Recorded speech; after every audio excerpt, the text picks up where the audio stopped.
La Russie entre en guerre avec l'Empire ottoman. Victorieux, le tsar veut créer une grande Bulgarie par la convention de paix de Saint-Stéphane. C'est ce que vous voyez devant. Les frontières ne sont pas exactement celles de l'Empire de Simon Ier, mais s'en rapprochent.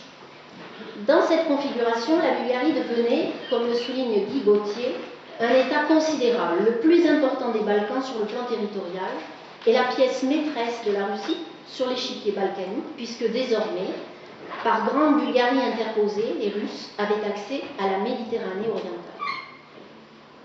Les puissances européennes font avorter ce traité. Et la déception est d'autant plus grande pour les Bulgares que le traité de Berlin, en juillet 1878, les laisse sous l'emprise ottomane. En limitant l'autonomie des Bulgares et en rejetant le projet d'une grande Bulgarie, les grandes puissances, Allemagne, Grande-Bretagne, Autriche-Hongrie en tête, mais sans réelle opposition des Français et des Italiens, les grandes puissances, donc, entendent limiter simplement le pouvoir de la Russie dans la région des Balkans, mais en privant les Bulgares de leurs rêves.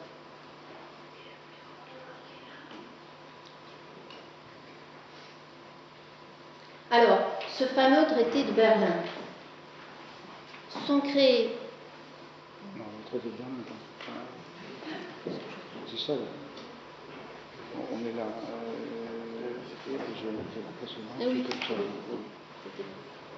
Oui, c'est alors, ce fameux traité de Berlin. On vous montre juste. Nathalie a évoqué le traité de San Stefano. C'est très bizarre parce que nous on entend ça comme de l'italien, c'est de l'italien, mais San Stefano c'est une ville de la banlieue de Constantinople. Hein. C'est là, sous ma flèche, là, vous voyez. Précision géographique nécessaire.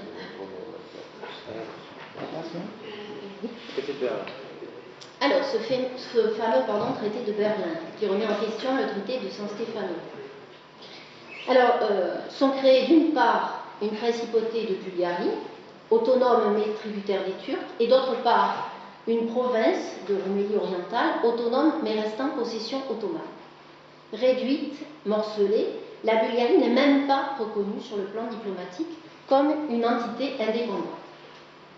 Pour les Bulgares, le traité de San Stefano restera toujours le grand espoir déçu, mais c'est bien plus encore. L'emprise des Russes et des Allemands dans l'organisation politique de ce nouvel État conditionne les relations qu'entretiennent la Bulgarie et l'Europe. Certes, la Russie ne bénéficie plus d'un débouché sur la Méditerranée, mais en revanche, en Bulgarie, elle bénéficie d'une grande amitié. Il n'est pas étonnant que les Bulgares se soient détournés des Occidentaux pour entrer dans la zone d'influence russe, d'autant qu'à Berlin, les grandes puissances confient la Bulgarie à la Russie avec pour tâche de s'occuper de son organisation interne, ce qui donne lieu à la constitution dite de Tarnovo en 1879. L'autorité législative est confiée à une assemblée unique qui élit à l'unanimité comme prince le candidat proposé par les Russes, Alexandre de Battenberg, qui prend ses fonctions en juillet 1879. Grâce à l'action d'un mouvement unitaire parti de Roumélie, l'union entre la principauté de Roumélie et la principauté de Bulgarie se réalise en 1885. À nouveau, la Bulgarie va se tourner vers l'ouest. Deux facteurs favorisent le rapprochement de la Bulgarie vers l'Autriche-Hongrie et l'Allemagne. Tout d'abord, les rapports conflictuels d'Alexandre de Battenberg avec le tsar et la montée en puissance de deux courants politiques en Bulgarie, les radicaux et les libéraux. Le premier, mené par Stefan Stambulov, alors président de la Chambre, qui se refuse à toute ingérence russe. Le second, soutenu par la Russie. Alexandre Ier est contraint d'abdiquer et Stefan Stambulov devient régent. Il charge une commission parlementaire de sillonner l'Europe afin de se mettre en quête d'un monarque.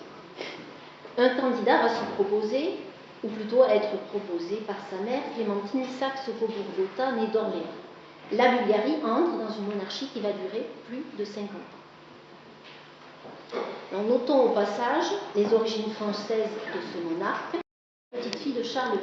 Nous pouvons considérer, comme le fait Guy Gauthier, que cette double racine française fait de cette dynastie la plus française des Balkans à la fin du XIXe et au début du XXe siècle.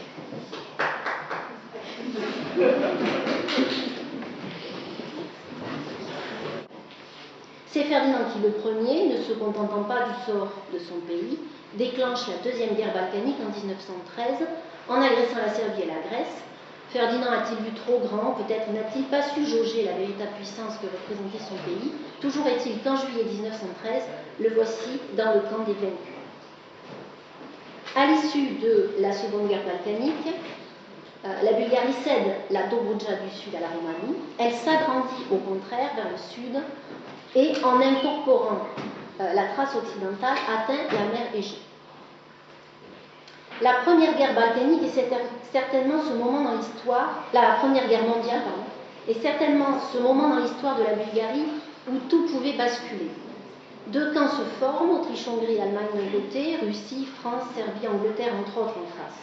La position géographique stratégique de la Bulgarie est indéniable. Ferdinand est ambitieux, il rêve de grande Bulgarie, il cherche quel est le camp qui lui apportera satisfaction et finit par combattre aux côtés des Allemands. On peut penser que c'est sa rancune envers la Serbie et la Roumanie qui l'ont conduit à faire ce choix. La Bulgarie se retrouve donc encore dans le camp des vaincus. Ferdinand abdique en octobre 1918, laissant la couronne à son fils, le prince Boris. Au traité de Neuilly, 1919, la Grèce obtient la Thrace occidentale et coupe à nouveau la Bulgarie de la mer Égée. La Bulgarie cède quelques districts frontaliers à la Yougoslavie, la Roumanie récupère la Dobroudja du Sud. En 1920, Albert de Mangeon écrit sur la Bulgarie dans la revue Les Annales de géographie, un État continental ne s'ouvrant vers le dehors que par une mer intérieure et ne communiquant avec la Méditerranée que par des détroits qu'elle ne commande pas. Dans l'entre-deux-guerres, la Bulgarie se range de plus en plus aux côtés de l'Allemagne, mais la position de la France dans les Balkans n'est pas désintéressée. Elle a en ligne de mire l'influence germanique qui ne cesse d'augmenter et de se propager dans cette région. Or, elle souhaite la contrecarrer, s'imposer à sa place comme fondatrice, garante et stabilisatrice de la paix balkanique. Elle souhaite également contrarier les vues des soviétiques sur les Balkans, ce qui fait dire à Henri Bogdan que pour l'Europe de l'Ouest, les pays de l'Est ont fourni une excellente zone tampon entre l'Allemagne et l'Union soviétique. En 1940, la Bulgarie a repris la Dobroudja du Sud à la Roumanie. En 1941, elle annexe à l'ouest l'essentiel de la Macédoine, yougoslave, et une partie de la Serbie. Au sud, la Thrace occidentale et une partie de la Macédoine grecque. La participation de la Bulgarie à la Seconde Guerre mondiale tient surtout aux liens économiques développés dans l'entre-deux-guerres avec l'Allemagne. Ce choix s'avère être le mauvais. L'histoire se répète et 25 ans après son père, Boris entraîne le pays sur le chemin de la défaite. L'armée rouge occupe le pays dès le 8 septembre 1944. La Bulgarie bascule à nouveau, cette fois-ci dans la sphère soviétique, et s'engage dans la voie communiste jusqu'en 1989. Durant cette période, la Bulgarie est dans l'ombre de l'Union soviétique et se ferme à l'ouest de l'Europe. Depuis 1989, la Bulgarie s'est ouverte à nouveau à l'Occident jusqu'à intégrer l'Union européenne en 2007, tout en conservant son héritage balkanique et son lien historique avec la Russie. Son histoire et sa situation géographique la positionnent naturellement entre Orient et Occident et peuvent expliquer les oscillations répétées entre l'Europe occidentale et la Russie. Mais nous l'avons vu, les dirigeants successifs au XXe siècle n'ont cessé de poursuivre les rêves de grande Bulgarie médiévale, ou au moins la recherche d'une ouverture sur la mer Méditerranée, au prix de choix stratégiques désastreux pour le pays. André Sellier, dans son atlas des pays d'Europe centrale, souligne un point important. Depuis 1989, l'Occident redécouvre des peuples qu'il n'avait pas oubliés, mais que par la force des choses, il percevait d'abord comme soumis à des régimes communistes.